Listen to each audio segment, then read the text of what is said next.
हम स्वागत करते हैं डॉक्टर अरुणिमा सिन्हा जी का। यहाँ पर हम सब उत्सुक हैं आपकी स्टोरी सुनने के लिए, आपसे इंस्पायर होने के लिए, और हम आज आपको सुनने के लिए खास यहाँ पर आए। तो I welcome you on the stage.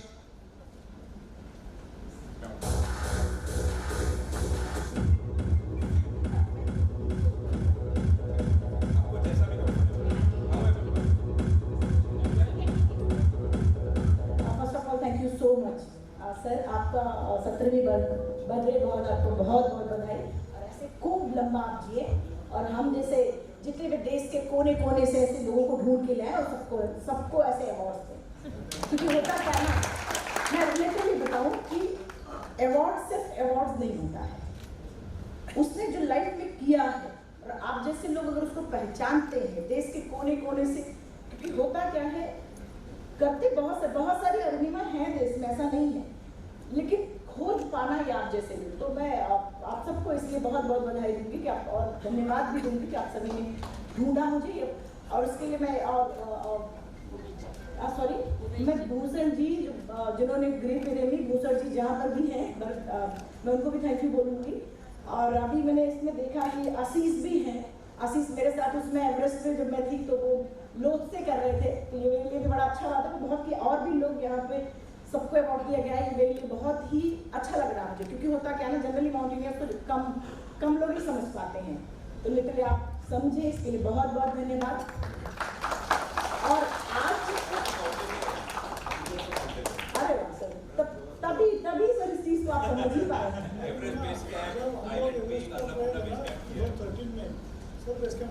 अरे वाह, फिर इस चीज में सर, अरे वाह, अच्छा बेस कैंप पे थे आप उस समय? मैं भी था सर। आईलेट भी किया था हमने, हमारा ट्रेनिंग का पार्ट था वो, तो मेरी बेस कैंप डाला पत्थर वो सब किया था आपने। अरे वाह, भाई सबसे बड़ी इंस्पिरेशन तो आप हैं इस उम्र में, है कि नहीं? जैसे वो क्या इस उम्र में कर रहे हैं, बहुत बड़ी बात है सर, बहुत बड़ी बात है। लोग जनरली अगर लिफ्ट लगी होती है तो सीढ़ियाँ से आना पसंद नहीं करते, सिर्फ लिफ्ट का यूज करते हैं। आप सबने देखा होगा, सिर्फ लिफ्ट का यूज करते हैं। तो सर से इसकी प्रेरणा ली जा सकती है कि सर इतना सब कुछ होने के बाद भी 70 साल के फिर भी बड़ी बात है। तो thank you so much sir, और हम ऐसे ही आपसे हमेशा प्रेरणा लेते रहेंगे, हम जैसे और माउंटेनियर्स भी। क्योंकि कहानी खून में आग तो है, लेकिन उसको क्या जगाने का काम आप जैसे लोग करते हैं, कुछ और नहीं।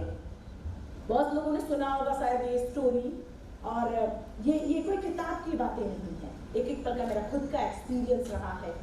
और जो सर शायद आप एक पल जब आप बेस कैंप पहुंचे होंगे, वो मुरकुला से वॉक करके, शायद आप फील कर पाए होंगे कि विद प्रोस्थेटिक लेग, दूसरे पैर में भी मेरे रॉड है, राइट लेग में भी रॉड है, और उससे क्लाइम करना टफ था, फिजिकल बॉडी, लेकिन सबसे ज्यादा जरूरी था मेंटल।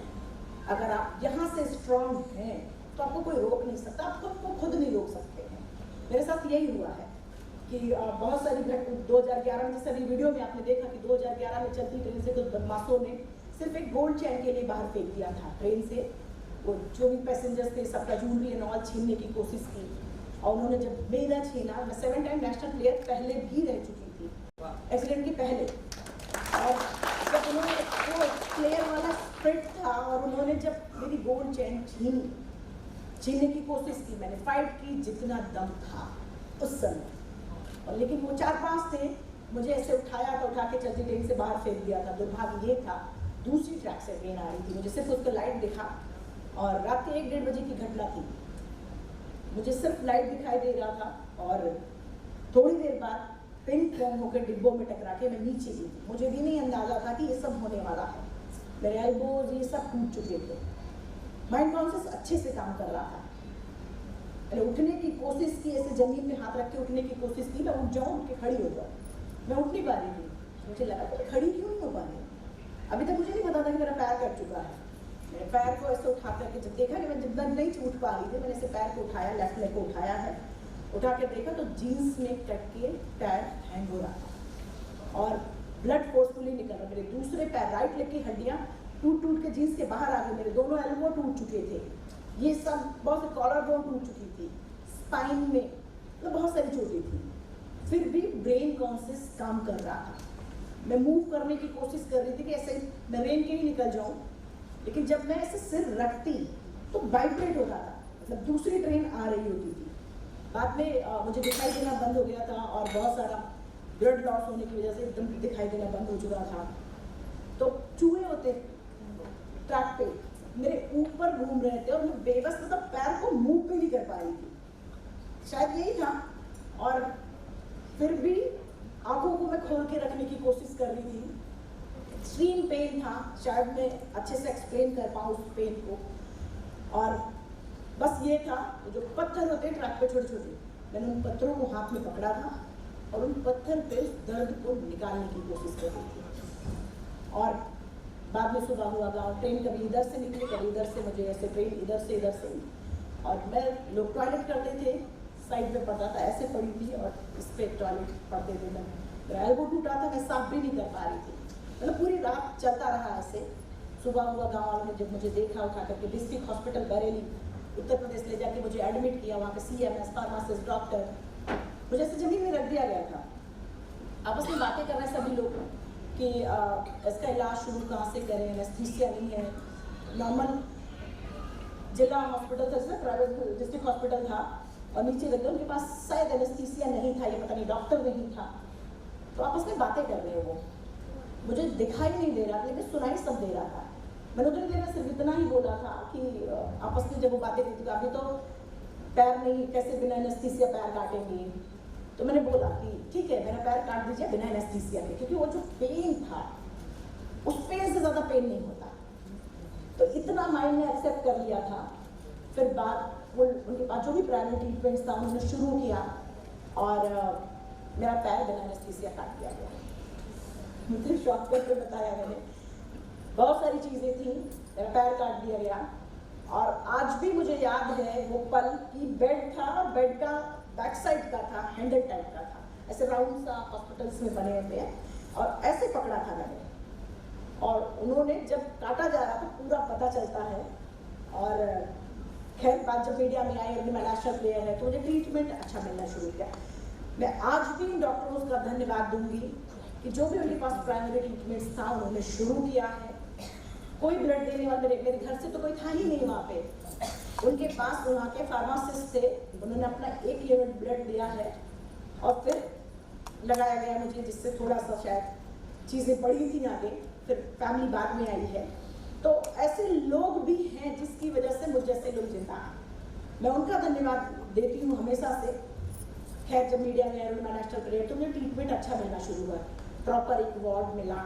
फिर वहाँ से और अच्छा treatment king George medical college Lucknow में शिफ्ट किया गया। फिर वहाँ से शिफ्ट किया गया एम्स में।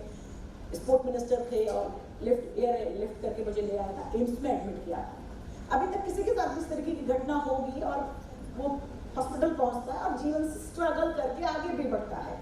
मेरी जिंदगी का सबसे बड़ा स्ट्रगल कहाँ से शुरू हुआ? एम्स से शुरू हुआ था। अभी तक ठीक है, अभी तो मैं बेड पे थी, तो एम्स में भी बेड पे थी, लेकिन एम्स से बहुत अपॉर्चुनिटी, बहुत ज़्यादा चुनौतियाँ शुरू हो गई थी मेरे लिए। सामने जब 20 से 25 दिन बाद जब डॉक्टर ने बुलेटिन जारी किया कि हाँ अरुणिमा ठीक है, बातचीत कर सकते, तो बातचीत का तो पता नहीं था, बस मुझे इतना जानना था बाहर हो क्या रहा। और मेरे ही वार्ड में, कॉमनवेल्थ वार्ड है एम्स में, ऐसे टीवी लगी थी, ब्रेकिंग न्यूज़ लिख करके आता था कि अरुणिमा के पास टिकट नहीं था, टीटी आने पर अरुणिमा ट्रेन से टूट गई।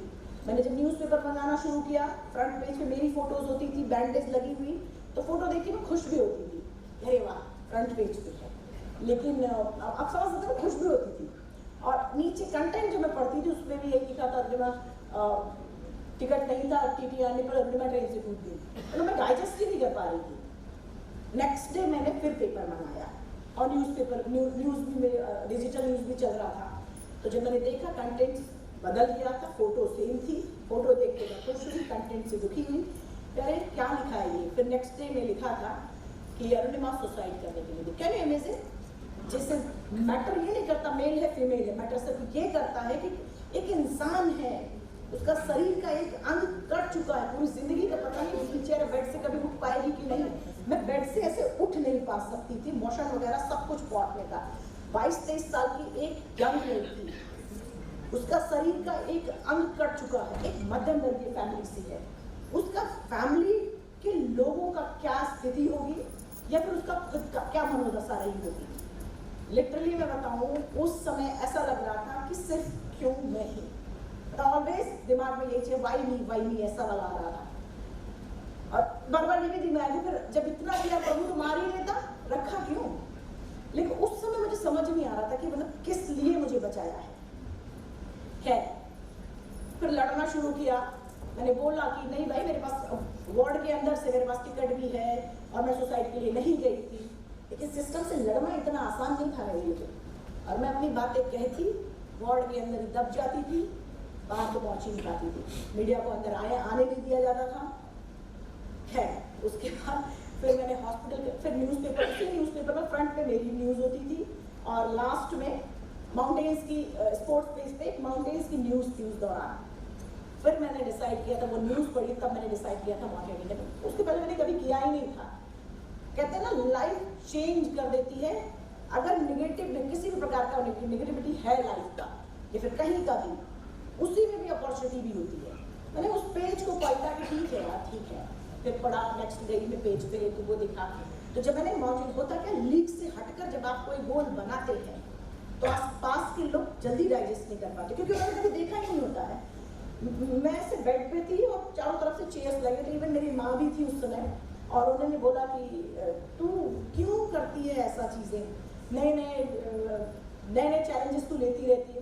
तो मैंने उनको बहुत समझाया, बहुत मुश्किल होता है माँ को समझाना, बहुत समझाया मैं कि आप क्या चाहती हैं, कि वैसे तो मैं मर ही चुकी हूँ और जो ये एलिगेशंस का जो थप्पा लगा है इसको मैं पूरे लेकर पूरे जीवन लेकर के मैं जिंदा रहूँ। मर तो मैं पहले ही चुकी हूँ, अगर ये मुझे आप करने देंगी तो शायद मैं वो हटा पाऊँ। बस इतना बोला था उन्होंने, वो तैयार हुई हैं। और अब मैंने तो गोल डिसाइड किया, मुझे टीम की जरूरत थी। बिना टीम की कोई ऐसा स्पॉन्सर करे जो, हॉस्पिटल से निकलते ही लोग क्या सोचते हैं, अपने घर जाना, जीवन यापन। जिस जॉब के लिए मैं जा रही थी, CSF एज असिस्टेंट कमांडेंट, उन्होंने मुझे जॉब ऑफर कर दी कि आप जॉब ज्वाइन कर लीजिए। मैं चाहती तो जॉब ज्वाइन करती, 200 लोगों की बटालियन, अच्छा लग्जरी ऑफिस, लग्जरी जीवन में बहुत अच्छे से गुजार सकती। लेकिन जो अंदर आग जल रही थी, मतलब लाइफ में जो यू टर्न लिया था, मतलब वो तो कभी भी हो सकता, तो मेरा था, मैं जब चाहती तब ले ली थी। लेकिन वो जो अंदर था, वो मैं कैसे, जो सेल्फ कॉन्फिडेंस की बात कर सकती, सेल्फ कॉन्फिडेंस जो मेरा टूट चुका था, वो मैं कहाँ से लाती, जो करना था। तो मैंने उसको एक्सटेंशन लिया और बोला कि इसको तो मैं कभी भी करूँगी। और फिर मैंने हॉस्पिटल से निकलते ही घर में ही गई थी, बछेंद्री मैम से मिली हूँ। और जब इतना VVIP नहीं थी मैं कि एक फोन करती तो मेरा वेटिंग टिकट खत्म हो जाता, सब कुछ भी नहीं था। जब मैं न्यू दिल्ली रेलवे स्टेशन गई हूँ तो हमारी सीट पे कोई और बैठा हुआ था, तो वहाँ भी बैठने की जगह नहीं थी। तो मैं क्या है, फिर मैं और इतना बताऊँ कि जब मैं अपनी बॉडी का वेट अपने प्रोस्थेटिक लेग पे लेती थी, तो जस्ट नया 4 महीने में लगा था, नया ना, तो स्टफ एकदम पिंक था, मतलब घाव पूरे भरे भी नहीं थे। तो बॉडी का वेट मैं अपने पैरों पे लेती थी, इस पे स्टिचेस मेटल वाले थे और इस पे स्टफ एकदम नया था। जब मैं बॉडी का वेट लेती तो स्टफ से ब्लड आ जाता था, लोग मुझे अजूबे की नज़र से देखते थे। मैंने कभी स्टिक नहीं लिया, ना ही कभी व्हील चेयर पर बैठी, और ऐसे वॉल को पकड़ पकड़ के चलना सीखा या किसी फैमिली मेम्बर के हाथ को पकड़ के चलना सीखा। और जब मैं अंदर वहाँ सीट नहीं मिली, बाहर निकल के कि ठीक है ना, चलो विकलांग डब्बे में चलते हैं। अब जो होना था वो हो चुका था। मतलब आज मैं इतने कैजुअली बता रही हूँ, लेकिन सबको लेना चाहिए। प्रॉब्लम्स आती जाती, वो कभी भाजाए ही नहीं आपके जीवन से, रूप बदल जाते हैं प्रॉब्लम्स के। जब आप छोटे थे कुछ और प्रॉब्लम्स थी, बड़े हुए कुछ और बड़े कुछ और बड़े कुछ और। प्रॉब्लम्स हमेशा रहेंगी, उसके रूप बदल जाएंगे, तो उसको ईजी तरीके से क्यों लेते हैं। फिर मैंने जब जो अब उसकी मेरा पैर कट चुका, छिपकली की पूंछ की तरफ बढ़ने वाला तो था, जो था उसको एक्सेप्ट किया है। अब उसकी वजह से जो अपॉर्चुनिटी थी उसको लेना शुरू किया। यकीन मानिए, पता नहीं इसे कहना ठीक है नहीं, मुझे नहीं पता। लास्ट कंपार्टमेंट हैंडीकैप कंपार्टमेंट होता है, और जब मैं उसके अंदर गई, डिब्बे में गई, हैंडीकैप कंपार्टमेंट में गई, तो वहाँ बहुत सारे लोग बैठे हुए थे और मैंने सोचा कि भाई बैठने को मिलेगा, कहीं नहीं बैठने को मिल रहा। फिर एक भाई साहब आए पुलिस वाले, उन्होंने कहा कि सर्टिफिकेट। अब मेरे पास सर्टिफिकेट, मैं तो नया निकला हुई थी, मुझे मेरे पास सर्टिफिकेट दिखा रहे हैं। मैंने पैर खोला, पैर पकड़ा दिया। मैंने कहा इससे बड़ा सर्टिफिकेट मेरे पास इतना बड़ा, अब मतलब साफ साफ आपको दिख रहा है, फिर भी आप सर्टिफिकेट से मतलब आप समझ सकते हैं लोगों की मानसिकता। सर्टिफिकेट अब इतना बड़ा दिख रहा है, प्रॉपर दिख रहा है, स्टिचेस लगे हैं, आर्टिफिशियल पैर है, फिर भी अपना मतलब इससे बड़ा सर्टिफिकेट कुछ और नहीं है। अच्छा वो चूक हुए, हाथ में पकड़ा भी नहीं और चले भाग। और फिर अंदर गई हूँ मैं, ऊपर की एक सीट खाली थी। तो पोल आपने देखे होंगे, कभी फील किया होगा, ऐसे पोल से बने होते हैं। फिर मैंने उसको क्लेम किया, मेरी लाइफ की पहला स्टेप शुरू हो गया था, वहीं से चैलेंजेस। मतलब आप ये ना सोचिए कि एक बार कोई घटना हो गई फिर आप एक लंबा टाइम आराम करेंगे, नहीं नहीं नहीं, ऐसा कुछ नहीं होता। नेक्स्ट चैलेंज आपके सामने होता है, आप उसको हंस के ले लीजिए या फिर लोग आके फिर से ले लीजिए, दिल लेना तो पड़ेगा ही आपको। और उसको मैंने क्लेम किया है, ऊपर की सीट मिली है। पूरी रात सीट पे मैं मुंह छुपा के ऐसे रोई थी कि आज ये दिन आ गया कि मुझे हैंडीकैप कंपार्टमेंट में बैठना पड़ रहा। लेकिन सच ये भी था, रोते रोते चादर ताना और कब सो गई मुझे पता ही नहीं चला। नेक्स्ट डे मतलब अगले दिन सुबह मैं झारखंड जमशेदपुर में थी और बछेंद्री मैम, आप सभी जानते हैं बछेंद्री मैम को, और उनकी ऑफिस की सीढ़ियाँ में चढ़ रही थी। तो मेरे पैरों से ब्लड आ रहा था, तो किसी ने मैम को ऑफिस के अंदर ही जाके बोला कि ऐसे ऐसे कोई लड़की है, इसके पैरों से ब्लड निकल रहा है। तो अभी तो बड़ा आसान भी हो गया था कि काफ़ी मीडिया ने काफ़ी मुझे परिचित बना दिया था लोगों से, तो मेरे लिए भी आसान था। फिर फटाफट मैं चढ़ी रही थी, बछेंद्री मैम बाहर आई, मेरे कंधे में हाथ रखा और उन्होंने बोला निर्निमा क्यों इतना जल्दी क्यों? उनको पता था, फिर मतलब न्यूज़ में ऑल सबने देख रखा था और कंधे में हाथ रखते बोला निर्निमा क्यों इतना जल्दी क्यों? जब मैंने अपना प्रपोजल बताया कि मैम मुझे माउंटेनियरिंग करना है, एवरेस्ट के लिए ट्राई करना है, उनकी आंखों में आंसू आ गया था। उन्होंने बोला अरुणिमा तूने ऐसी हालात में एवरेस्ट जैसे ध्रुव पहाड़ के बारे में सोचा, तूने अपने अंदर तो एवरेस्ट पता करे तो सिर्फ लोगों के लिए।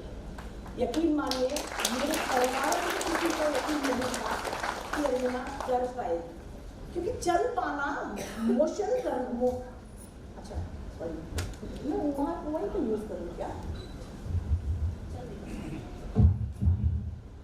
मैं दिखाई नहीं दूँगी शायद।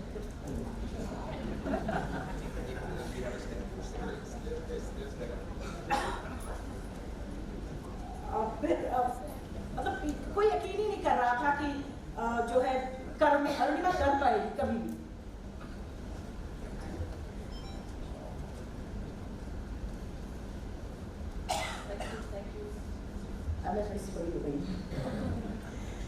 किसी को यकीन नहीं था कि अरुणिमा कर पाएगी, लेकिन कहते हैं ना कि फिर मैं वही बात कहूंगी कि किसी हो ना हो मुझे किसी को यकीन दिलाना थोड़ी था। वो अपने आप सारी दुनिया, पहला स्टेप आप लीजिए, पूरी दुनिया आपके साथ आती है। बछेंद्री मैम ने हाथ रखते रखते ही ये चीजें बोली थी। एक चीज और बोली थी, मेरे पास बहुत सारे लोग आते हैं, सुबह आते हैं शाम तक वापस चले जाते, देखते तू कितनी देर तक रुकती है। तो वो एक जिद्दी मैं थी और मैंने कहा ठीक है मैम मुझे एक मौका तो दीजिए। और बाकी में कहने और बोलने में ऐसे स्टेज से या फिर कहीं पर भी जब हम बहुत टूटे हुए होते हैं, किसी भी प्रकार का टूटना हो सकता है, जब हम बहुत टूटे होते, बहुत परेशान हुए रहते हैं, तब भी जब हम फैसला लेते हैं बात लोग भूल जाते हैं, या फिर बहुत खुश होते हैं तब भी जब कोई फैसला लेते हैं या बोलते हैं, कमिटमेंट करते हैं, फिर हम भूल जाते हैं। तो ये चीज़ें बड़े मायने को, लेकिन उस पर बने रहना बड़ी बात होती है। और मैं जब वाकई में मेरे लिए भी बहुत बहुत टफ था, जब मैं माउंटेन पहुंची हूँ, हम उसके बाद मैं और बछेंद्री मैम सीधा माउंटेन में मिले थे। जब उत्तराखंड में पहुंची हूँ, वाकई में बताऊँ ये रोड गेट था और ऐसे बेस कैंप था नीचे गंगा के किनारे, अस्सी गंगा करके है, वहाँ बेस कैंप होता था। जो नॉर्मल लोग होते थे 1 से 2 मिनट में भाग के बेस कैंप पहुँचते थे, मुझे 3-3, 4-4 घंटे लगते थे सिर्फ बेस कैंप पहुँचने में। बॉडी का वेट मैं अपने पैरों पर नहीं ले सकती थी, हड्डियाँ अभी दूसरे पैर की जुड़ी भी नहीं थी, और मैं कैसे चल पाती। हर कोई मुझे कहता था वहाँ पर अरुणिमा ये तो पागलपन है, और इवन हॉस्पिटल में भी मुझे लोगों ने बोला था ये तो पागलपन है। तब मुझे बहुत गुस्सा और इरिटेशन आता था कि क्या है भाई, क्यों मुझे बार बार लोग ऐसे बोलते हैं। लेकिन आज की डेट में जब लोग मुझे मेरे गोल के प्रति मुझे पागल बोलते हैं, मुझे बहुत खुशी होती है। क्यों? क्योंकि उस पागलपन का मतलब समझ में आ गया है। आप ये समझ लीजिए, जब लोग आपके गोल के प्रति आपको पागल बोलना शुरू कर दें, तब आप समझ लीजिए आपका गोल आपके बहुत करीब है।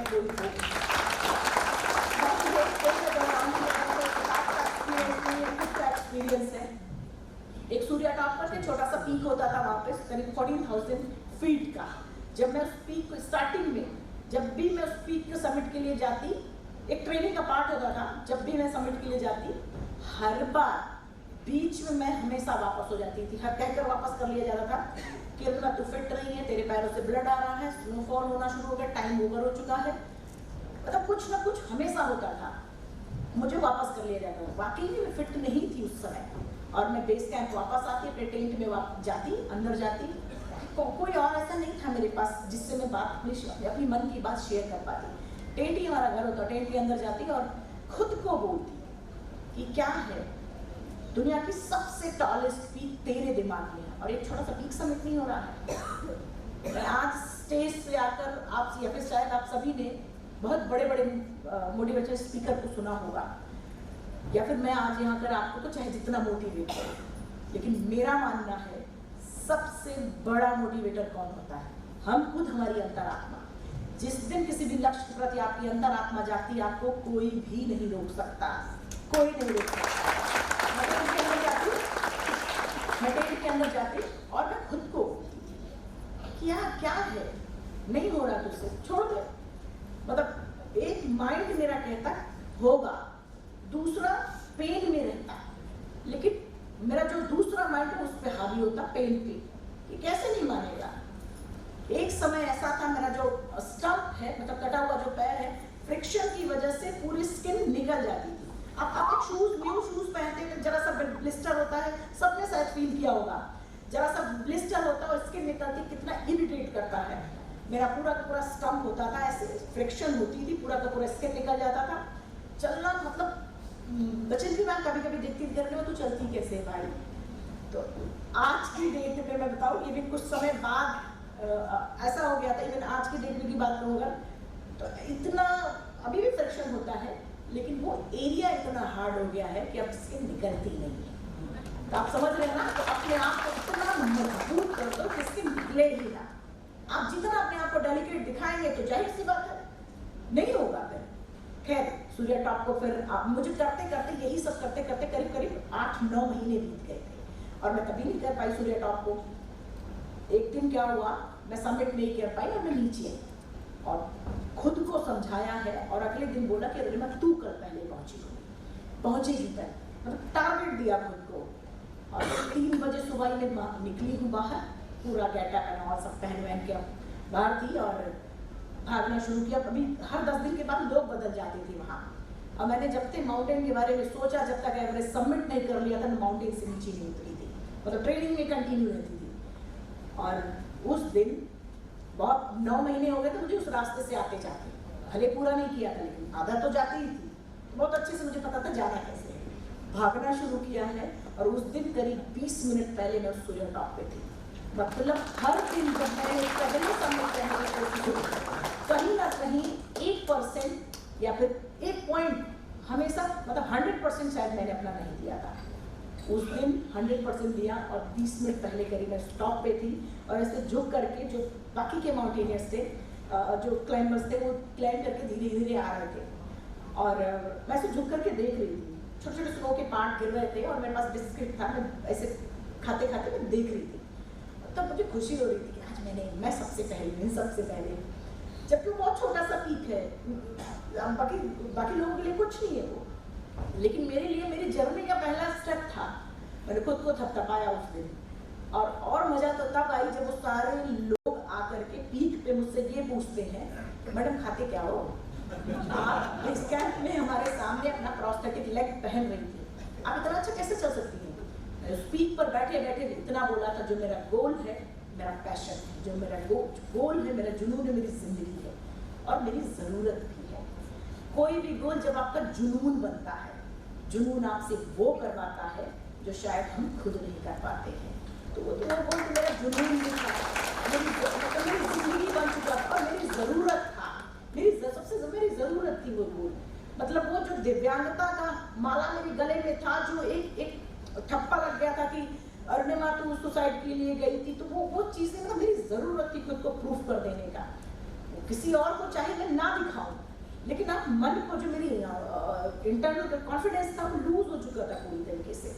मुझे वो वापस चाहिए था। और फिर मैंने बोला उस पर कि जब मैंने इतना बोला, क्योंकि पैशन जानते क्या होता है, पैशन ऐसी चीज क्या होता है कि जनरली जब हम कोई टारगेट लेते हैं या तो किसी के द्वारा दिया रहता है आपको, तो आप क्या करते हैं ना, हाँ बस चल रहे हैं, मतलब ढो रहे होते हैं उसको। लेकिन जब पैशन होता है तो आप खुश होकर करते हैं, खुश होकर करते हैं तो 100% होता है, तो रोक ही नहीं सकता फिर कोई। कुछ को लगा अरुणिमा पागल है, कुछ को लगा नहीं करेगी।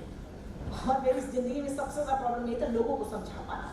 आज भी लोग शक की नजर से देखते हैं कि अरे, अभी भी कह भी देते हैं कि अरे अब इतना माउंटेन हो गया, इतना पहाड़ चढ़ के आगे क्यों, अब इतना पैर क्यों तोड़वा रही है, मतलब ये चीज रहती है लोगों की। खैर मुझे पूरा स्पॉन्सर मिला और मैं फाइनली एवरेस्ट के लिए जब काठमांडू गई हूँ तो बचेंद्री में मुझे सी ऑफ करने के लिए गई थी। और जब शेरपा ने मुझे देखा, एक ब्रीफिंग होती है, ब्रीफिंग ऐसे ब्रीफिंग हो रही थी, तो ब्रीफिंग में मुझे शेरपा ने जब देखा तो ऐसे कैप्री पहन रखी थी, तो एक पैर मेरा नकल जैसा ऐसे दिखता है, दूसरे पैर में स्टिचेस के निशान।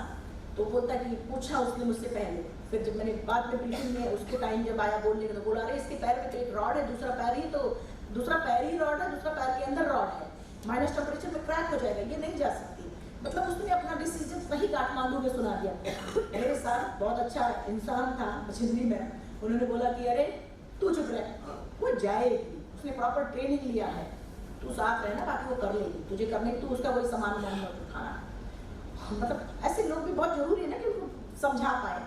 अच्छा, इंडिया से 6 लोग थे, रॉकी एरिया तक में, इंडिया से बाकी और लोग 6 थे, रॉकी एरिया तक सबसे अच्छा सबसे आगे में चली गई, रातों रात कहाँ पहुँच गए पता ही नहीं चला। लेकिन जैसे ब्लू और ग्रीन आइस शुरू हुआ, मेरे लिए बड़ा टफ था। और जितना कहते हैं ना, जितना चाहे वो हिल्स हो, कोई हिल्स माउंटेन्स हो, जितना या किसी का अचीवमेंट्स हो, जितना वो सुंदर दिखता है उतना वो हार्ड होता है।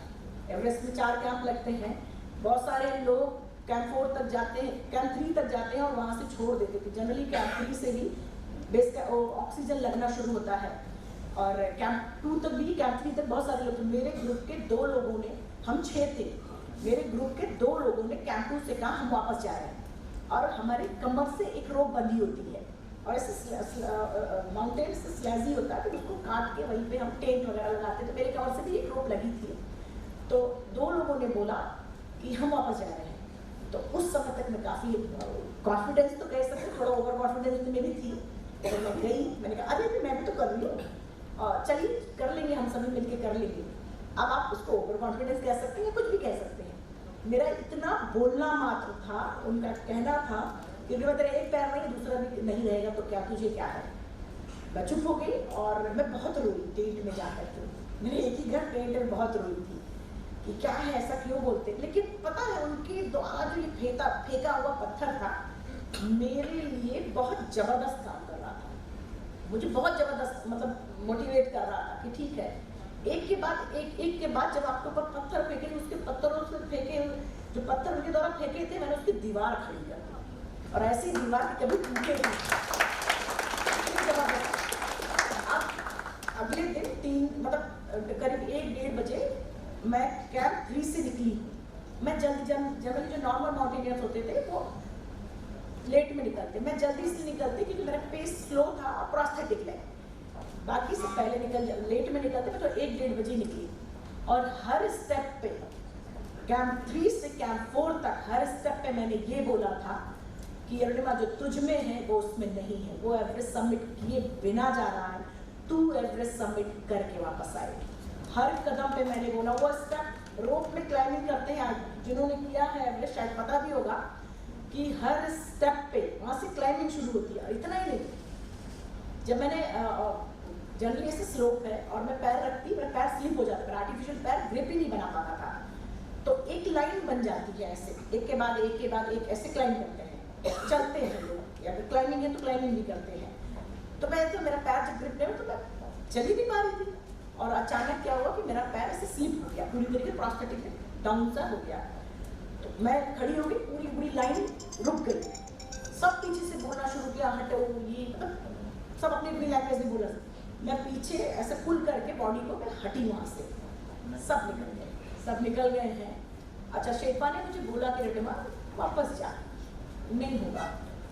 अच्छा, फिर भी वो अभी थोड़ा आगे बढ़ा वो, फिर थोड़ी देर बाद मैंने अपने पैर वैर को सही करके फिर चली हूँ, फिर बोलो आइस वॉल था, इस पे क्लाइंबिंग कर रहे थे। जस्ट टो से क्रैम्पोन, आप सभी पता होगा, एक क्रैम्पोन आपने स्पाइस शू देखा होगा जिसमें छोटे छोटे कांटे होते हैं, क्रैम्पोन में सिर्फ बड़े बड़े कांटे होते हैं टो पे और बूट के नीचे, और सब उस पे वॉल पे क्लाइंबिंग ऐसे कर रहे थे। इतना ऐसे हिट करते हैं अपने टो को, वॉल पे इतना घुसता है, बॉडी का वेट लेके हम खड़े होते हैं, फिर नेक्स्ट स्टेप ऐसे लेके रहते हैं। जब मैं उनके तक पहुंची, सब क्लाइंबिंग कर रहे थे, मेरे लिए एक नई और चैलेंज था। मैंने देखा, शेरपा बोल रहा कि अब ये तू कैसे करेगी, बट मैं बात मान, तू वापस चली जा, मैं किसी को बुलाता हूँ वापस चली जा। अच्छा बेटा मैं ट्राई तो करती हूँ। आप यकीन मानिए, जब मैं अपने हिट करती थी अपने लेफ्ट लेग राइट लेग से, तो राइट पूरा ब्लू होके स्वेल पड़ जाता था रॉड प्लेट्स की वजह से, और जब मैं अपने लेफ्ट से हिट करूँ वॉल पे, तो मेरा प्रोस्थेटिक लेग कभी कभी ये होता था कि टो हील पे चला जाता, हील टो पे आ जाता, ऐसे घूम जाता था पूरा का पूरा, पैर ही घूम जाता था। सबके लिए अजूबा था। शेरपा बोला जिसका पैर ही घूम चुका हो, शेरपा मुझे देखता कहता, क्योंकि वो उसने कभी देखा नहीं था, और मुझे बोलता था कि चलेगी कैसे, तेरे पैर तो घूम चुका है। हम माउंटेनियर्स को हमेशा सिखाया जाता है कि 9 mm की रोप होती, 50 ग्राम का कैराबिनर होता है, पूरा का पूरा ट्रक उठाने की ताकत रखता है वो, पूरा पूरा। तो मुझे पता था मेरा प्रोस्थेटिक लेग है, लोगों की नजरों में वो आर्टिफिशियल पैर था, प्रोस्थेटिक लेग था, मैंने कभी माना ही नहीं, और इसलिए अच्छे से मैं सामने देख करके बहुत अच्छा चल सकती। आप भरोसा तो रखिए, माउंटेनियर्स को सिखाया जाता कि अपने इक्विपमेंट्स पे खुद पर सबसे ज्यादा भरोसा रखो, ऊपर वाले पे, जीत हमेशा आपकी होगी। मुझे पता था मेरा प्रोस्थेटिक, जैसा मैं चाहूंगी वैसा चला। यकीन नहीं मानेंगे, रोप में एंकर रहे, मैंने प्रोस्थेटिक लेग को खोला है, खोल के सीधा किया, फिर लगाया और फिर हिट किया।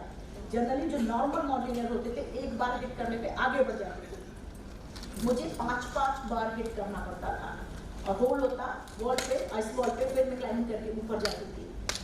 कैंप 4 पहुंची हूँ दिन को 1-1:30 बजे, सेम टाइम पे ही मैं दिन में पहुंची थी, तो खुश थी कि कैंप 4 भी लोग पहुंच नहीं पाए। मेरे लिए बड़ा अच्छा था, क्योंकि बहुत सारे लोगों का मैंने एक्सपीरियंस जब जाना था, तो उनका क्या था कि वो लोग छोड़ दो, वहाँ तक भी कैंप 4 तक भी नहीं पहुँच पाते थे।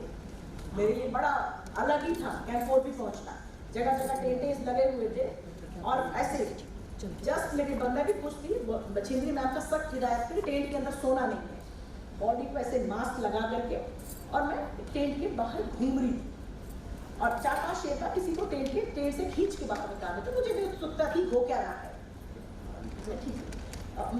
उत्सुकता थी मुझे भी कि हो क्या रहा है। और अचानक जब देखा कि एक कैनेडियन लड़की जिस पोजीशन में वो टेंट के अंदर थी, मतलब बॉडी को ऐसे मोड़ के वो सोई थी स्लीपिंग बैग के अंदर, जिस पोजीशन में वो टेंट के अंदर थी उसी पोजीशन में वो मर चुकी थी, उसकी बॉडी वैसे ही अकड़ गई थी। इतना ही नहीं, कोई दूसरा था मेन समिट करके आ चुका था, उसके फेफड़े में पानी गया था, और ऐसे दूसरे टेंट की बात है, और आते ही सो गया था, फेफड़े में पानी और वो भी मतलब मेरे सामने ऐसे 2 डेड बॉडीज ऐसे रखी थी। आपको क्या लगता, मुझे डर नहीं लगा? मुझे बहुत डर लगा था, बार बार दिमाग में ये बात आ रहा था कि ये तो नॉर्मल थे, अगर इनके साथ ऐसा हुआ तो मेरे साथ क्या होने वाला है। लेकिन जब वो शेरपाज आपस में सभी लोग आपस में बातें कर रहे थे, तो वो मुझे समझ में आ गया था जो गलतियां इन्होंने की है वो गलतियां मुझे नहीं करना है।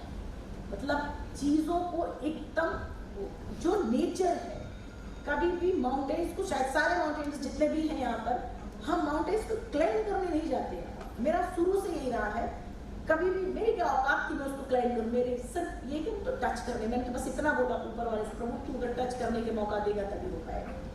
मतलब अपने आप को नेचर के हवाले आप कर दो, हम्बलनेस, कभी भी कोई भी अचीवमेंट हो, चाहे वो माउंटेन हो या फिर किसी और भी क्षेत्र में, आपका सिर कभी यूं करके आप क्लाइम नहीं कर सकते हैं। जब भी आपका सिर यूं होगा डाउन, तब देखिए आप कैसे फटाफट भागते हैं। सेम ये माउंटेन से मुझे सिखाया है। और कैंप 4 में जब अभी देखिए कैसे जिंदगी किसी के लिए रुकती नहीं है, जब तक वो जिगजैग ईसीजी में रहता है तो डॉक्टर भी एक्सेप्ट करते हैं, सीधी लाइन आई तो बाहर ले जाए, मतलब सीधा ले जाइए। सेम माउंटेन में जब तक वो जिंदा थे, ठीक है, खत्म, बाहर कर दिया, क्योंकि ट्रेन किसी और को चाहिए।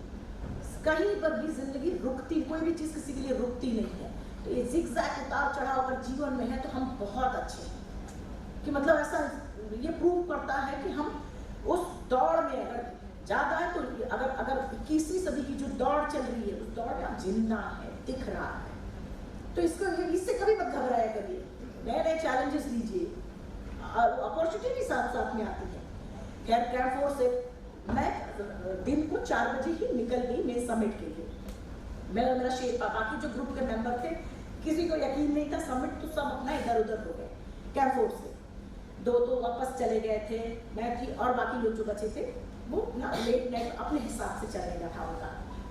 दिन में मैंने जब शुरू किया 4 बजे मैंने शुरू कर दिया कैंप 4 से मैं समिट के लिए, तो डे लाइट थी, अच्छा खासा दिख रहा था, चारों तरफ दिख रहा था।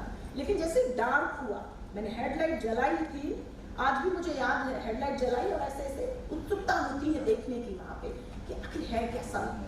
तो चारों तरफ वाइट ज़्यादा दिखता है, स्नोफॉल गिरते हैं छोटे छोटे, और ऐसे मेरे सामने हेडलाइट और ऐसे जब मैं देखी तो जिधर ही मेरा ऐसे सिर जाता है उधर ही मुझे डेड बॉडीज नजर आ रही थी।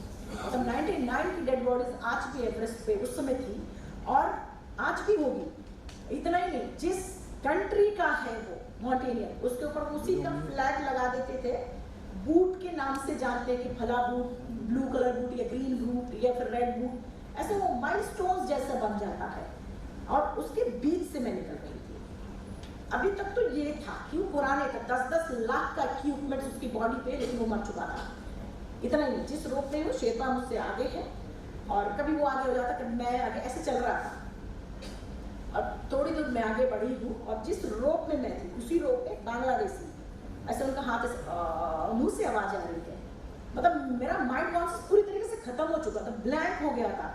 मैं जब तक क्लाइंबिंग करके उनके तक पहुंची हूँ, उनका ये बॉडी मूवमेंट, मतलब हाथ का मूवमेंट एकदम खत्म हो चुका था और ब्लू पड़ चुका था, फेस वगैरह सब ब्लू हो गया था। मास्क ऐसे नीचे था उनका और रोप में ऐसे उलट गए थे, नीचे गिरे हुए थे। अब मुझे समझ ही नहीं आ रहा कि मुझे करना क्या चाहिए, मतलब ब्लैंक था। सेफ्टी रोप मेरा उसी रोप में लगी, क्लाइंबिंग रोप में लगा हुआ है और 2 सेफ्टी रोप मैंने लगाई थी। और शेरपा ने मुझसे पीछे से बोला, अरे मैं वापस चल, जिंदगी में दोबारा आना नहीं करना। अब आप समझिए, बड़े मुश्किल से तो लड़ धड़ के यहाँ तक पहुंची हैं। परिस्थितियाँ आपको तोड़ देने वाली होती हैं, ऐसी परिस्थितियाँ आपके सामने आती हैं। मेरे सामने थी, मेरे आंखों से ऐसे आंसू आने में शुरू हुआ और मुझे समझ ही नहीं थी मैं कैसे उसकी हेल्प करूँ। बाद में बॉडी मूवमेंट एकदम खत्म। थोड़ी देर बाद मैंने कुछ में आंसू पोंछा और ऐसे उस डेड बॉडी को लांघते हुए मैंने सिर्फ इतना बोला था कि इन सब में से, यहाँ पर जितने लोग भी हैं, इन सब में से अगर सभी ने एवरेस्ट सबमिट कर लिया तब तो ठीक है, अगर नहीं सबमिट किया है मैं सबके लिए एवरेस्ट सबमिट करके जिंदा वापस आऊँगा। और आपका एटीट्यूड भी तय कर देता है कि होने क्या वाला है, आपका विचार, आपका एटीट्यूड तय कर देता है क्या होने वाला, आप तय कर देते इस चीज़ को। सोचो, बस उसको सोचने की ज़रूरत होती है। मैंने डेड बॉडी को लांघा है, आज भी मैं शायद ही अच्छी तरीके से एक्सप्लेन कर पाऊँ कि उस समय मेरे मन में क्या चल रहा था, मैं नहीं एक्सप्लेन कर पाऊंगी। खैर इतना मैं डर गई थी और बहुत जल्दी जल्दी मैं पैर चला रही थी, मेरा पैर स्लिप हुआ है और जाके उसकी डेड बॉडी पे रुक गया। इमेजिन कर सकते हैं, ऐसे स्लिप हुआ और जाके रुक गया उसी पे। मैं और डर गई, लंबी लंबी सांसें ली हैं और फिर भागना शुरू किया है। चैलेंज पीछे एक के बाद एक चैलेंज आते कैसे हैं। हिलेरी स्टेप के पास जब मैं पहुंची हूँ, फिर एक बार फिर से मेरा शेरपा मुझसे बोलता है, अरुणिमा वापस चल, अगली बार तू ट्राई करना। तो बड़े प्यार से बोला। अभी उस पर क्या ना कि ऑक्सीजन जाता नहीं, प्रेशर इतना, तो मतलब इरिटेट हो, चाहे वो कह सकते हैं, चाहे वो फैमिली का प्रेशर हो, बिजनेस का प्रेशर हो, टारगेट का प्रेशर हो, किसी चीज़ का भी, कि होता क्या है ना, जब हमसे होता नहीं और फिर चीज़ें और बर्डन होती है, या फिर कोई इस तरीके से बोलता तो जरा सा बोलता, फिर लेकर चिंगारी का काम करता वो। सेम एक ही जगह पे खड़े होकर मैं और मेरा शेरपा लड़ रहे थे, ऐसे पैरों को मूव कर रहे थे, उंगलियां मैं मूव कर रही थी पैरों की। शायद फील कर पाएंगे जो भी यहाँ पे माउंटेनियर्स हैं, ऐसे उंगलियां मूव कर। अभी एक पैर ना होने के मेरे फायदे भी बहुत होते हैं। आराम से उसका सॉक्स मैं दूसरे में पहनती हूँ और उसके शूज भी नहीं पहनो तो भी चलेगा। ठंड क्रॉस होती, मतलब ठंड लगती नहीं है और उसका बेल्ट ईजिली क्रॉस हो जाती है, तो बिल्कुल ठंड नहीं लगता। कभी कभी तो ये भी होता कि भीड़ में किसी भाई साहब या बहन जी के पैर पे मैं आराम से खड़ी हो जाती, जब चिल्लाते तो मुझे पता चलता है, मुझे ऐसे भी होता है, तो मतलब अजीब होता है, तो मेरे लिए कभी कभी अच्छा नहीं है। तो शेरपा मुझे बोलता कि तुझे तो ठंड लगनी नहीं है, मुझे बहुत लग रही है, और तू बहुत स्लो है। मैंने पूछा क्यों, वापस क्यों चले? तो उसने जब एक ही जब, तो आप समझिए बड़े मुश्किल से फिर मैं दोहराऊँ लड़ लड़ के खुद को प्रूव करने का मौका, बड़े मुश्किल से स्पॉन्सर मिला खुद को प्रूव कर देने के लिए, तो तू बोल रहा वापस चले जा। फिर उनका भी फिर तो जिंदगी रहे, आधा तो मर चुके थे, पूरा तो यहाँ मर जाएंगे अगर नहीं सबमिट किया एक ही जगह पर लड़ते हुए। तो जब मैं शेरपा मुझे बार बार बोलता है इस बात को, फिर जब हाई एल्टीट्यूड हाई माउंटेन्स पे एक बार कोई बात दिमाग में आती तो जल्दी खत्म नहीं होती, वो चीज़ें वीडियो की तरह चलती। मेरे दिमाग में बछिंद्री मैम और मेरी माँ ने, जब मैं इस जर्नी के लिए निकल रही थी, तो उन्होंने बोला था कि अरुणिमा तू जहाँ पर भी होना वहाँ पर खड़े होकर हल्का सा पीछे मुड़कर देखना और ये सोचना एक एक कदम तू चल के यहाँ तक पहुँची है। क्या होता है वो मुझे नहीं पता है, लेकिन वो बात मेरे दिमाग में वीडियो की तरह चल रही थी कि जहाँ पर भी होना वहाँ से खड़े होकर पीछे मुड़कर देखना कि एक एक कदम चल के तू वहाँ तक पहुँची है। यकीन मानिए शेरपा जब मुझे बोला मुझे भी गुस्सा आ रहा था, मैंने कहा ठीक है तू जाना चाहता तो जा, नहीं जाना चाहता मत जा।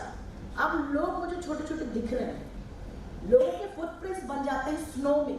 मैंने कहा तू नहीं जाए तो मैं फुटप्रिंट्स फॉलो करूंगी, लेकिन जाऊंगी जरूर। बाद में अब आगे के और रुका, मैं 20 कदम चली हूँ गिन के, शायद 20 कदम मुझे पता था आएगा, मुझे बहुत अच्छे से पता था। और लेकिन पहला स्टेप तो आपको लेना, फिर तो दुनिया आपके साथ आएगी। 20 कदम मैं चली थी, मेरे पीछे चिल्लाते हुए ये खुद मरेगी, मुझे भी मरवाएगी, इसको कोई फर्क नहीं है, बला बला बला बला बोल रहा था। और मैं चुप थी। आपको क्या लगता है सुनाई नहीं दे रहा था? सुनाई सब दे रहा था, लेकिन दिखाई टॉप ऑफ द वर्ल्ड दे रहा। उस समझ ही नहीं आ रहा था कुछ क्या बोल रहा है। और करीब 2 घंटे बाद हम दोनों लड़ते झगड़ते फाइटिंग करते हुए 2 घंटे बाद दुनिया की सबसे, वो मुझे बोला कि तेरा 2 घंटे सही फेरिया बजाएंगे तभी, नहीं तो तेरा ऑक्सीजन कभी भी खत्म हो जाएगा। और करीब 2 घंटे बाद खैर हम दोनों लड़ते टॉप पे पहुंचे हैं। वो 21 मई 2013 सुबह के 11:55 पे मैंने एवरेस्ट सबमिट किया। मेरी लाइफ का सबसे बड़ा दिन है। जिसको लोग पागल बोलते थे, जिसको लोग पागल बोलते तो उस पागल ने इतिहास बना दिया। और यकीन मानिए कभी भी कोई भी काम करने के लिए पागलपन की हद तक जाना ही पड़ता है। बिना पागलपन के समझदार लोग तो बाकी देखते हैं, सिर्फ पागलपन की हद तक करिए, वो निश्चित होगा। स्टार्टिंग में लोग बोलेंगे पागल, और आप इतिहास उठा कर देख लीजिए, जब जब जिस पर यह समाज हंसा है उसी ने इतिहास भी रचा है। इतिहास उठा करके आप देख सकते हैं। मैं टॉप पे थी और नेशनल फ्लैग सी लेवल पे होते, शायद उतनी फीलिंग्स नहीं होती। टॉप पे नॉर्थ साइड में कौन है, चाइना, सभी लोग जानते हैं। अपना अपना फ्लैग वो स्टिक पे लगा के और लगा रहे थे। मैंने भी निकाला और लगाना शुरू किया। जैसे जैसे दोपहर शुरू होती, वेदर खराब होना शुरू होता है तो क्लाइंबर नीचे भागना है, वेदर खराब होता है तो नीचे भागते हैं। और मैं फटाफट भाग रही थी और टॉप पे में थी, अपना फ्लैग को मैं स्टिक में लगाती और ऊपर करती। विंड इतनी तेज होती है गिर जाता। शेरपा बता रही लग गया तेरा फ्लैग, अभी क्या है, नीचे चल। मेरा तू नहीं समझेगा, थोड़ा तो ला। और तब क्योंकि मेरे मन में क्या आ रहा था, जो नॉर्थ साइड से लोग आ रहे थे, मतलब हमारा ट्रियो कलर सबसे ऊपर दिखाई, मतलब उसमें भी ऐसा फील आ रहा है। अच्छा आपके साथ भी ऐसा होगा, ये ऐसा नहीं है कि सिर्फ मेरे साथ, कोई भी होगा आप में से, कोई भी ऐसी जगह पे होगा तो लगेगा ना कोई मरना जीना नहीं समझ आता उस समय। ये लगता बस अपना ट्रियो कलर ऊपर होना चाहिए, तो जबरदस्त फीलिंग्स आती है।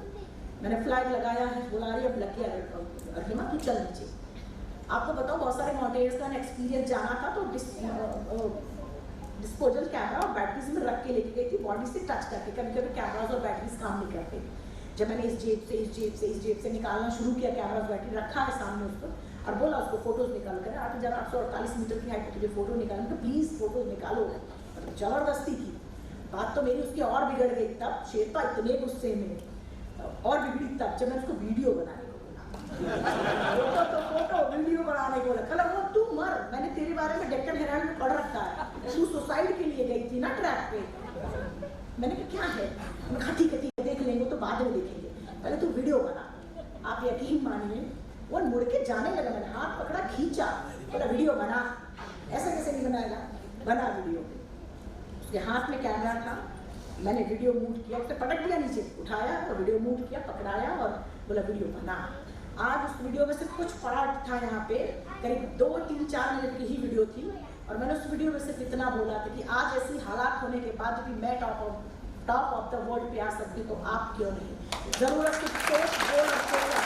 इतना फोकस देने के मजबूर हो। 2011 11 अप्रैल को मेरा एक्सीडेंट हुआ, 21 मई 2013 सिर्फ 2 साल में विद प्रोस्थेटिक लेग, मैं टॉप ऑफ द वर्ल्ड पे थी। कैसे?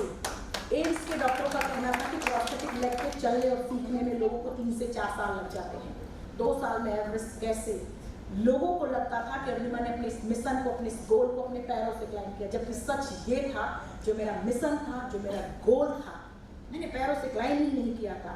जो मेरा मिशन था, जो मेरा गोल था, मैंने अपने दिल और दिमाग के कॉम्बिनेशन,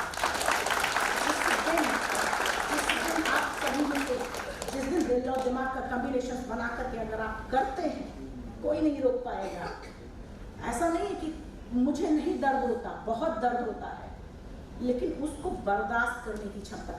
आप इस मन को, अपने मन, जब तक मन आपका कंट्रोल में रहेगा, जितना कंट्रोल कर लेंगे अपने दिमाग को, आप विजयी से विजयी होने से रोक नहीं सकते। लेकिन अगर यही मन अनियंत्रित हो जाए, तो आप समझ रहे हैं, तो भी आपको पूरा, उसको फिर गर्भ में जाने का भी यही मन होता है। इस मन को जितना अच्छे से कंट्रोल करेंगे, उतना वो सब कुछ चीजें आप पा सकते हैं। और सिर्फ एवरेस्ट में नहीं, मतलब कहीं पर भी। खैर, वीडियो बना है, आप सोच रहे हैं क्या ये लीडरशिप है? भाई लीडरशिप तो ये तुम्हें जिंदा वापस बेस कैंप पहुंचना है, तब ये सक्सेसफुल अभियान माना जाएगा। पता वो वीडियो मैंने बनाया क्यों? मैंने वीडियो सिर्फ इसलिए बनाया था क्योंकि मुझे पता था अब जितना ऑक्सीजन बचा है, कैंप 4 नहीं पहुंच सकते हैं, तो कैंप 4 भी नहीं पहुंच पाए, बाकी तो बेस कैंप बहुत दूर है, कैंप 4 भी नहीं पहुंच। इसलिए मैंने शेरपा को कैमरा पकड़ा दिया, ऐसे पकड़ाया उसको कि तू रख इसको अपने पास, अगर मैं जिंदा नहीं जाती तो ये वीडियो मेरे भारत पहुंचा देना और पूरे यूथ तक चला जाएगा। मैंने वीडियो पकड़ाया था। अब शेरपुर कोई नहीं था उस समय, पीक पे कोई नहीं था। सबमिट जब मैं क्लाइंबिंग जब सबमिट किया तो सब थे, जस्ट 6-7 मिनट में सब नीचे, क्योंकि वेदर खराब होना शुरू, जैसे जैसे दोपहर होती वेदर, थोड़ी देर बाद जब मैं नहीं चल पा रही थी, मतलब नीचे भागना शुरू किया, वाइट चादर चारों तरफ, सिर्फ वाइट स्नो, बड़े बड़े कॉटन जैसे गिरने शुरू हो जाते हैं, और मैं नीचे गिर गई। मेरा ऑक्सीजन पूरी तरीके से खत्म, और वो तड़प भी मैंने महसूस की कि इंसान बिना ऑक्सीजन के तड़पता कैसे। नीचे गिर गई थी और ऐसे मुंह दबा के मैं सांस लेने की कोशिश कर रही थी, मैं हो ही नहीं रहा था, वो तड़प कंटिन्यू था। शेरपा से छीनती कि तू दे दे ऑक्सीजन, लेकिन कैसे दे देता वो मर जाता, नहीं पॉसिबल था। फिर थोड़ी देर बाद नीचे से ब्रिटिश क्लाइंबर ऊपर की तरफ आ रहा है, उसके पास 2 जब वेदर खराब होता है तो जब क्लाउडी है तो समिट के लिए बहुत कम लोग जाते हैं, अगर जाता है तो उसको सुसाइड अटेम्प्ट बोलते हैं।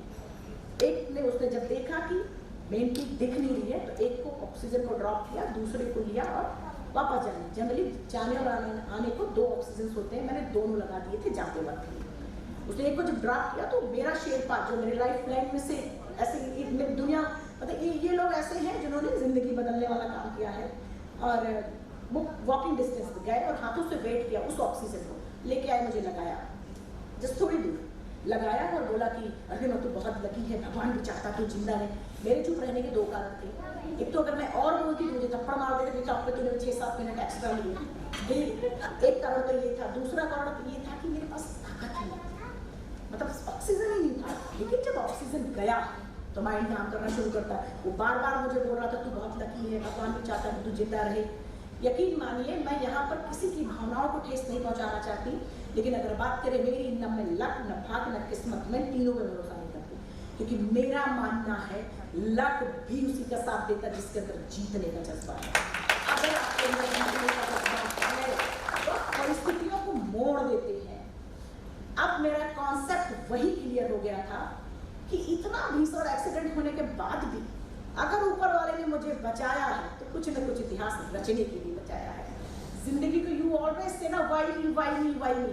अब यहाँ से जाने के बाद आप सभी ये करिएगा ट्राई मी। अब आप लोग यही करिएगा ट्राई मी, ये नहीं ऑलवेज की why me why me why me. मैं हमेशा बोलती हूँ ट्राई मी, मैं देखती हूँ कितना दम है, मतलब ये वाला एटीट्यूड रखिए, फिर देखिए कहीं नहीं हार सकते आप। खैर भाग्य शुरू किया, लक, भाग्य, किस्मत, आप जो भी मान लें।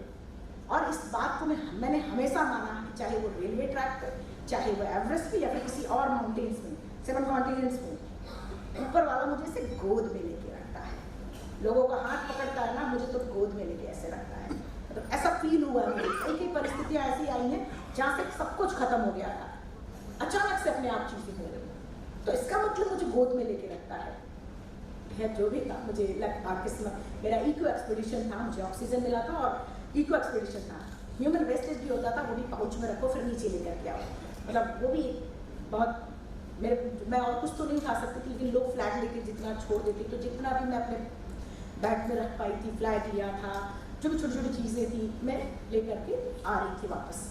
और अचानक खुश थी कहीं किससे, शेरपा बहुत दूर आगे भागे जा रहा है, अब मैं बस चले जा रही हूँ, बस चले जा रही हूँ, वो खत्म ही नहीं होता रास्ता।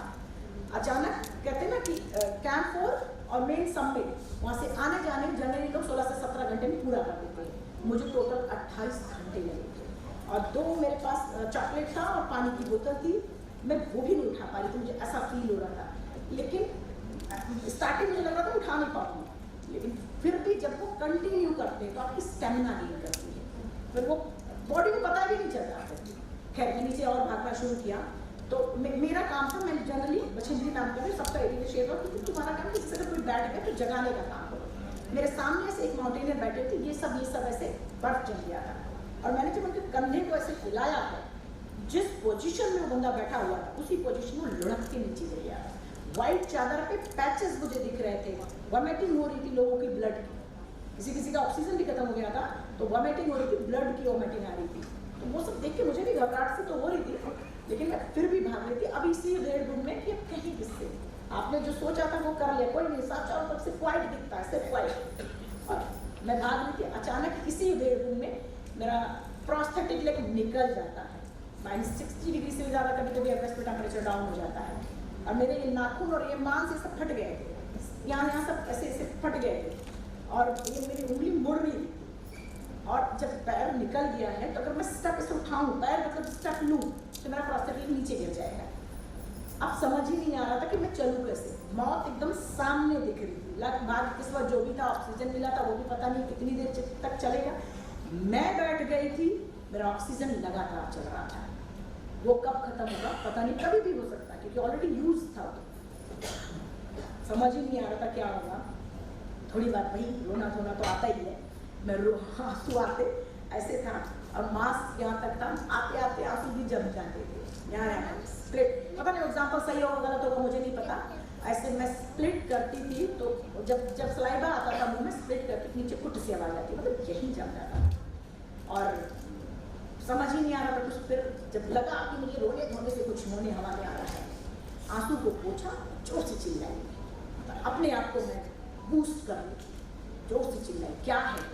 एक तो मेरा पैर काट दिया, फिर दिमाग में माउंटेन। आज आप क्या चाहते हैं कि मैं जिंदा वापस ना जाऊँ? ठीक है, आपके पास जितनी ताकत है लगा लो, मेरे पास जितनी ताकत है मैं भी लगाऊंगी, लेकिन जिंदा वापस जाऊंगी।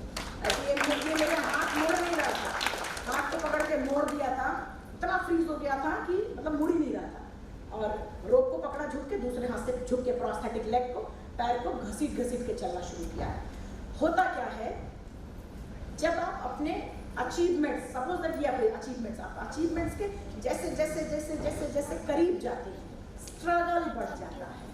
बहुत सारे लोग उस स्ट्रगल से टूट जाते हैं, बहुत सारे लोग उसको तोड़कर रिकॉर्ड तोड़ देते हैं। ये सिर्फ आप पर होता है। अब मुझे जिंदा मतलब बहुत दूर कैंप 4 नहीं रह गया था, लेकिन स्ट्रगल बढ़ गया था, क्योंकि इतनी आसानी से थोड़ी मिलेगा कोई भी चीज़, और मतलब मुझे तोड़ देने वाला था। थोड़ी देर बाद खैर जब मैं पैर को मोड़ा, घसीट के चला, रॉक के पीछे मैंने थाई को खोला है, पूरा पैर रब किया तो कट जाता, स्किन पूरी कट जाती है, तो ब्लड आता है, सिर्फ स्लिप हो जाता है। सिलिकॉन जेल एक पहनती हूँ मैं, स्लिप हो जाता है। जब मैंने रब किया, ग्लव से ही रब किया, उसको सुखाया उखाया, फिर पहना, चलिए बस सेट हो गया। फिर तो मैं भागना शुरू करती हूँ। भागने अभी चली गई थी, मेरा जो हेडलाइट का अंधेरा हो गया। 9:30 नाइट में मैं वापस कैंप 4 पहुँची थी, तो मतलब रात हो चुकी थी, तो मेरा हेडलाइट की बैटरी खत्म, अब और दूसरी है नहीं, अभी चलूँ कैसे? कहते ना एक शाहरुख खान का डायलॉग, पूरी कायनात लग जाती, सच है ये। अब समझ ही नहीं आया, शेरपा मुझसे मतलब शेरपा भी मुझे दिखाई नहीं दे रहा, सिर्फ उसकी लाइट दिखाई दे रही थी कि हाँ वहाँ चल रहा है। मुझे समझ नहीं, मतलब कहाँ क्रेवासेस है कुछ पता नहीं। एक पगडंडी सी बन जाती है या क्लाइंबिंग में है तो दिखता है थोड़ा बहुत, तो अब मेरी लाइट एकदम खत्म हो गई। अब समझ ही नहीं आ रहा क्या करूँ क्या करूँ। थोड़ी देर बाद मून लाइट आई है और मून लाइट उस चादर पे रिफ्लेक्ट होकर चमक रही है और वापस मैं इसीलिए कहती हूँ ना कि ऊपर वाला हमेशा गोद में लेके चलता है। मून लाइट आज भी मुझे याद है, मून लाइट आई है और मैं उस मून लाइट में चल के वापस कैंप 4 पहुंची थी। और जब कैंप 4 पहुंची मेरे ग्रुप को जो मैं मेरे ग्रुप के मेन लीडर तो सबमिट करके आ चुके थे। उनका सबसे पहला सवाल ये था, मैं इतना बड़ा रिस्क लेने की क्या जरूरत थी। मैंने एक लाइन में बोला था, जिसने आज तक रिस्क नहीं लिया, सबसे बड़ा रिस्क तो यही, रिस्क ना लेना सबसे बड़ा रिस्क। गिरने का तो आप ऑफिस की सीढ़ियाँ या फिर आपकी आर्टिफिशियल सीढ़ियाँ ये हैं, गिरे और कहानी खत्म, सही जगह लगने को होता है। तो मुझे अब ये या फिर वो तय सिर्फ आपको करना होता है। खैर जो भी था मैंने इसलिए बताया क्योंकि कोई भी कर सकता है, सबके पास वो जुनून और करेज होता है। जिस दिन आप इस भीड़ से एक कदम आगे उठाकर बढ़ा देंगे, लोग आपको एक्स्ट्रा ऑर्डिनरी बना देंगे, अलग से कुछ करने की जरूरत ही नहीं होती। ये ऊपर वाले की क्वालिटी है कि हर किसी के अंदर कुछ न कुछ क्वालिटी अलग डालता है। जिस दिन हम पहचान करके इस भीड़ से आगे कदम बढ़ा दिए, आप सबसे अलग होंगे। जो भी था, मैंने एवरेस्ट ऐसे पब्लिकली बोलना पता नहीं अच्छा है कि नहीं, लेकिन एवरेस्ट सिर्फ अपने लिए, किसी और के लिए नहीं किया था। मुझे नहीं पता कि वर्ल्ड रिकॉर्ड बनने वाला है, मुझे तो सिर्फ कॉन्फिडेंस वापस चाहिए था। उन लोगों को प्रूव करना था कि उन्मा सोसाइटी के लिए नहीं गई थी, ऐसी जगह से जिंदा आएगी कि तुम सोच भी नहीं सकते हो। ये चीज़ प्रूव करनी थी मुझे, फिर मुझे बोलने की जरूरत नहीं, सब कुछ अपने आप प्रूव हो गया।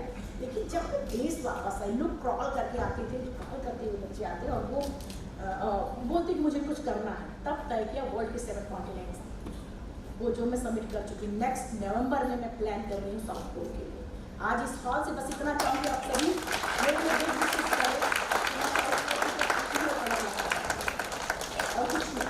और मेरे 4 लाइन की फेवरेट कंट्री जो अभी आपने सुनी भी है, इसमें भी अच्छा मुझे भी इंस्पायर करती है। अभी तो इस बाज की असली उड़ान बाकी है, अभी तो इस बाज की असली उड़ान बाकी है, अभी तो इस परिंदे का इम्तिहान बाकी है। अभी मैंने लांगा है समुद्रों को, अभी तो पूरा आसमान बाकी है।